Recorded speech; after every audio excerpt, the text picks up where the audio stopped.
ces 8 ans, j'ai eu des moments de bonheur, mais vraiment extrêmes avec les enfants qu'on m'a confiés. Alors, je vous demande, n'hésitez pas à ouvrir vos maisons pour accueillir les enfants.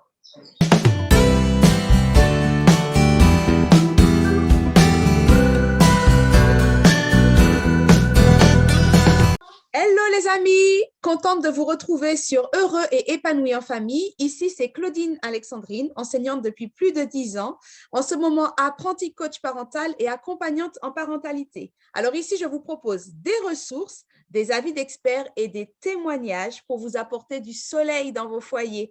Je vous invite d'ores et déjà à vous abonner à ma chaîne YouTube, à activer la cloche des notifications, ainsi vous serez averti dès qu'une vidéo sera mise en ligne. Et aujourd'hui, j'ai le plaisir de recevoir Corinne Nelta. Alors, Corinne Nelta, c'est une femme qui m'a beaucoup impressionnée par sa douceur, sa bienveillance et son amour pour les enfants auprès desquels elle travaille. Corinne exerce un métier bien particulier. Elle est assistante familiale ou encore, on dit plus communément, famille d'accueil. En tout cas, c'est le terme que moi, j'ai le plus souvent entendu, mais je vais lui laisser le soin de présenter sa profession avec davantage de précision. Bonjour Corinne. Oui, bonjour Claudine. Je suis heureuse de participer à ce moment. Voilà, comme tu l'as dit, je suis effectivement assistante familiale. Je suis famille d'accueil, un travailleur social qui accueille de façon permanente à mon domicile et dans ma famille des mineurs ou bien des jeunes majeurs de 18 à 21 ans. D'accord. Alors, l'assistante familiale est titulaire d'un agrément. Après vérification que ces conditions d'accueil garantissent la santé, la sécurité et l'épanouissement des enfants accueillis. Donc, c'est un travail qui est bien cadré alors. C'est bien cadré. Cadré, oui. D'accord. Et Voilà. depuis combien de temps exerces-tu ce métier, Corinne? Alors, j'exerce ce métier depuis maintenant 8 ans. 8 ans? 8 ans, voilà, 8 années. D'accord. Est-ce que tu peux nous raconter un petit peu quel a été ton parcours? Bon, depuis 8 ans, ça veut dire que tu n'as pas toujours exercé ce métier. Tu as fait autre chose avant? Oui, alors j'ai travaillé dans le domaine de la santé, plus particulièrement avec les personnes âgées. D'accord. Et j'ai travaillé aussi en milieu associatif et c'est vraiment une reconversion. J'ai eu l'occasion de visiter le foyer de Rivière-Nord. Ah, Et oui. là, j'ai vu qu'il y avait énormément d'enfants placés. Et surtout en pouponnière, voir des bébés en pouponnière, ça m'a touchée. Et j'ai toujours vu notre île comme un endroit où, lorsque les parents n'avaient pas la possibilité de s'occuper de leurs enfants, il y avait le relais qui était pris soit par la grand-mère, la tati, enfin le tonton, la famille. Et je ne pensais vraiment pas qu'il y avait autant de petits poupons, vraiment, d'enfants en pouponnière. Et de là, je me suis dit que pourquoi pas, ça m'a trotté dans la tête, pourquoi ne pas offrir ma maison comme lieu d'accueil pour recevoir des enfants. Il faut dire que j'ai eu ma famille, mes enfants, je me suis mariée très tôt, 22 ans, mais j'ai eu mes enfants.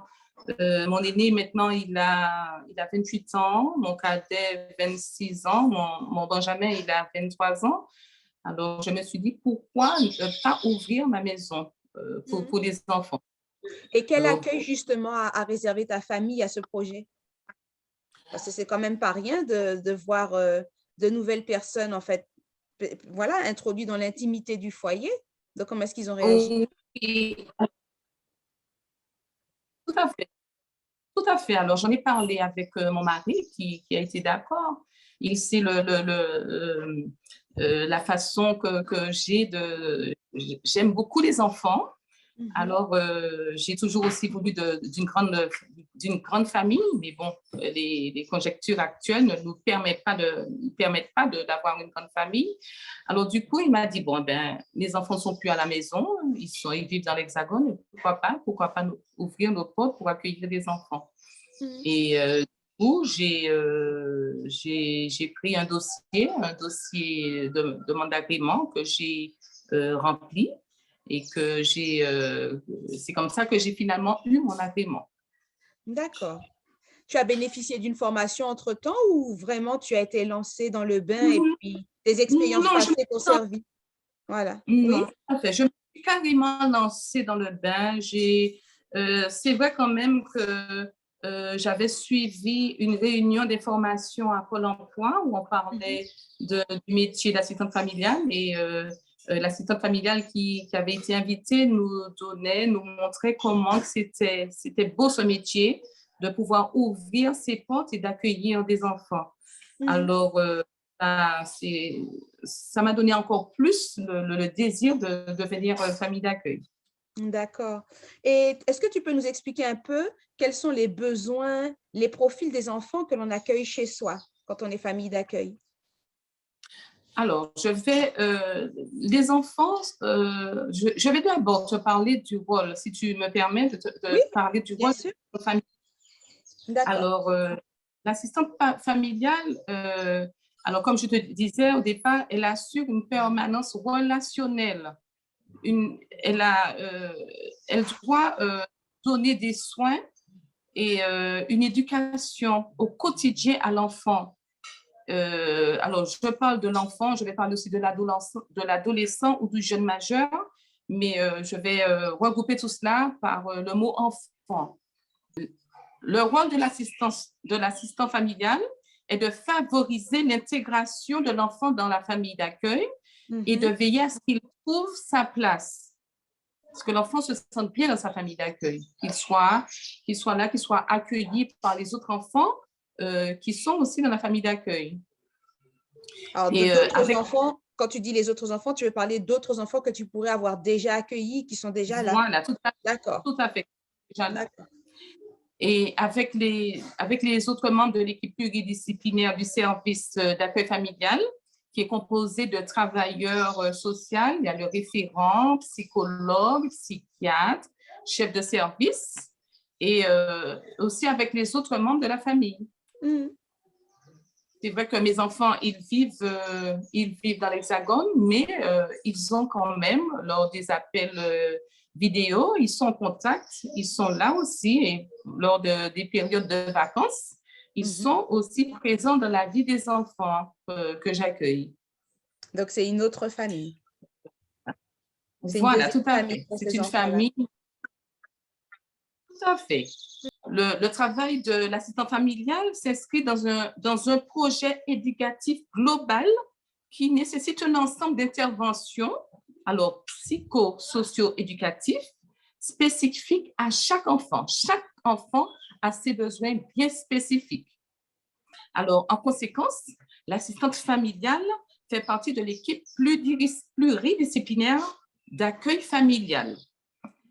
Et à ce titre, participe aussi aux réunions d'évaluation de synthèse sur la situation de chaque enfant. Alors, cette profession participe à la prise en charge des conséquences des troubles de la parentalité pour l'enfant et à la prévention de leur répétition.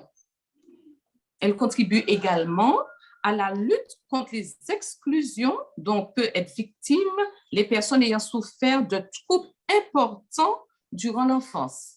Ouais. Et comment tu fais, toi, justement? Où est-ce que tu trouves ces ressources nécessaires pour accompagner les enfants qui ont de tels besoins? Alors, je parle de ressources physiques, mais aussi psychologiques, émotionnelles, intellectuelles, enfin. Où est-ce que tu trouves ces ressources-là? Alors, comme je te disais, je fais partie d'une équipe pluridisciplinaire. Chaque enfant a un référent. Il est suivi par un référent, par un psychologue, par une assistante sociale. Et c'est vrai que ma propre famille, mon mari, mes enfants, la famille, ma famille élargie, mes frères, mes sœurs, ils sont tous là autour de moi pour m'accompagner dans la prise en charge des enfants. Et vraiment, c'est vraiment une histoire familiale.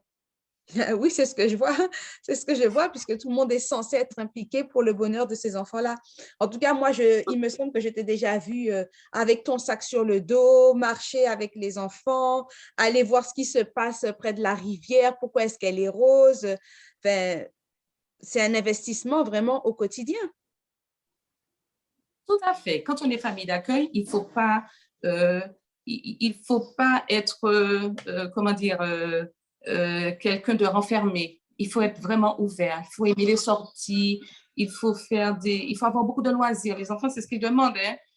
Je suis quelqu'un, j'aime beaucoup sortir. Pendant les périodes de vacances, nous sommes à l'extérieur, maison de vacances. On fait des promenades, montagnes, rivières. En fait, les enfants, ils apprécient beaucoup cela. Je suis vraiment ouverte. Oui, vas-y. Oui, vas-y. Ah, d'accord. Excuse-moi, je ne voulais pas te couper. Mais quel lien est-ce que tu noues avec ces enfants, du coup? Ben, les enfants m'appellent Tati. Je suis une Tati qui fait fonction aussi de maman parce que c'est comme son propre enfant. C'est vrai qu'on nous dit, bon, c'est pas notre enfant, mais lorsque l'enfant se retrouve dans la famille, surtout, on l'accueille comme son propre enfant. Et l'enfant se confie, l'enfant trouve en nous des ressources pour pouvoir continuer à se construire. Et je suis la Tati, mais je suis Tati maman. Je suis aussi la confidente. Je suis aussi celle que l'enfant va venir. Je suis des fois un modèle pour les enfants. Il faut, l'approche qu'on a de l'enfant, c'est vraiment le prendre dans tous ses besoins, le recevoir et répondre à tous ses besoins, que ce soit les besoins physiques, que ce soit les besoins psychologiques, que ce soit aussi les besoins de soins. Il faut répondre à tous ces besoins-là pour que l'enfant se sente bien et retrouve vraiment un équilibre. Parce qu'il ne faut pas oublier que c'est un accueil permanent, ce qui fait que l'enfant peut passer des années avec la famille d'accueil. Et il faut aussi le préparer à sa sortie, lorsqu'il aura soit à sa majorité ou bien soit où l'enfant, lorsque le parent peut s'occuper de son enfant, le préparer à cela, retourner dans sa propre famille.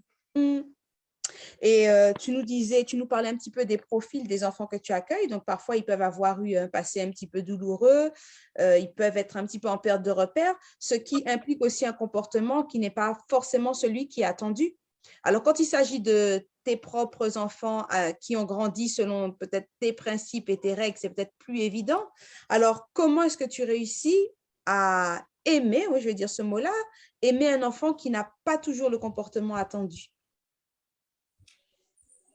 Déjà, le fait de connaître un peu, je dis bien, un peu le passé de l'enfant et de savoir qu'il n'a pas grandi dans des conditions favorables avec une mère, avec un père, avec l'enfant séparé de sa famille. Je me dis que c'est un trouble, c'est quelque chose pour moi, d'inimaginable.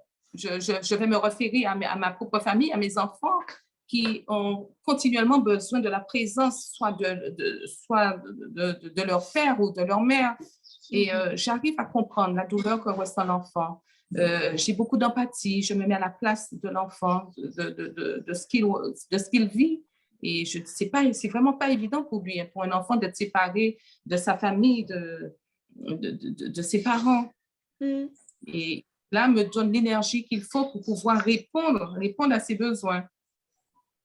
C'est magnifique en tout cas. Et si toi, tu avais un petit conseil ou une petite pensée pour les parents d'aujourd'hui qui sont parfois aux prises avec la discipline, avec enfin, tous les défis liés à la parentalité avec leurs propres enfants, qu'est-ce que tu dirais? Alors, je dirais à ces parents que ils ont entre leurs mains un petit trésor, mais qui peut être très fragile. Et de pouvoir donner toutes les ressources qu'il faut à cet enfant pour pouvoir, c'est comme une petite plante, hein. Quand on met une petite plante en terre, des fois, elle a besoin de tuteurs pour pouvoir grandir, pour pouvoir devenir après ces arbres magnifiques que nous voyons autour de nous. Les enfants sont pareils, ce sont des petits arbres qui ont besoin d'attention, qui ont besoin d'amour, qui ont besoin de se développer. Et le rôle de parent, c'est vrai que je me dis souvent qu'on n'a pas appris à devenir parent. Il n'y a pas de cursus scolaire, on n'apprend pas à devenir. Il n'y a pas de manuel pour devenir parent, mais on devrait l'avoir parce que lorsqu'on devient parent, c'est pour toute sa vie. Mes enfants, ils sont grands, mais pourtant, ils ont besoin de m'entendre. Ils vivent dans l'Hexagone, mais ils ont besoin de moi, ils ont besoin de m'entendre, ils ont besoin toujours de petits conseils. Et personnellement aussi, j'ai besoin de les entendre. Alors, je donnerais au conseil aux parents, les enfants, les années, ça passe vite. Ça passe très, très vite. Prenez le temps pour vos enfants. Prenez le temps de les instruire. Prenez le temps de passer du temps avec eux, d'avoir ces moments pour que lorsque les moments difficiles viendront, ils vont partir pour les études, pour le travail, qu'ils se remémorent tous ces moments de la vie familiale ces moments qui sont si précieux, qu'on ne peut pas gommer ou bien effacer. Alors, prenez-le pour vos enfants, aimez-les, donnez-leur tout l'amour que vous pouvez. Et si vous n'avez peut-être pas, nous sommes, comme je dis, on n'a pas été à l'école des parents, formez-vous, prenez des conseils, prenez ce qu'il faut, cherchez des professionnels pour vous aider à être de bons parents pour vos enfants. Voilà, c'est le conseil que je donne. Merci beaucoup. Et je voudrais dire aussi, oui, vas-y. Si vous avez de la place, n'hésitez pas à ouvrir vos maisons pour donner de l'amour à ces enfants qui sont en manque d'amour, qui ont besoin de voir qu'ils ont de la valeur, qu'ils ont de l'importance. N'hésitez pas à ouvrir vos maisons. Des fois, au départ, j'ai entendu tellement de paroles des gens qui me déconseillaient, mais jusqu'à maintenant, pendant ces 8 ans, j'ai eu des moments de bonheur, mais vraiment extrêmes avec les enfants qu'on m'a confiés. Alors, je vous demande, n'hésitez pas à ouvrir vos maisons pour accueillir les enfants. Voilà. Merci pour ce précieux témoignage, Corinne. Je pense que de la même façon qu'il touche mon cœur, il touchera celui de ceux qui nous écoutent et qu'il aura de la valeur pour les parents qui accueillent d'autres enfants qui ne sont pas forcément les leurs au départ, mais qui deviennent d'une certaine manière les leurs, mais toujours dans le respect de leur famille d'origine. Et puis aussi pour tous les parents qui sont aux prises avec l'éducation qu'ils espèrent, qu'ils tentent de donner à leurs propres enfants. Donc, je souhaite que Dieu bénisse ton ministère. Merci, Claudine. En plus, tu as fait une allusion aux arbres. Vous savez, ça se rapproche vraiment de mon petit slogan. Alors, si tu ne le sais pas, Corinne, mon slogan, c'est « Plante une graine chaque jour ». Alors, quand je dis « plante une graine », ça veut dire de faire un enfant à chaque fois. C'est toi, tu as comparé les enfants à chaque fois à des petites plantes.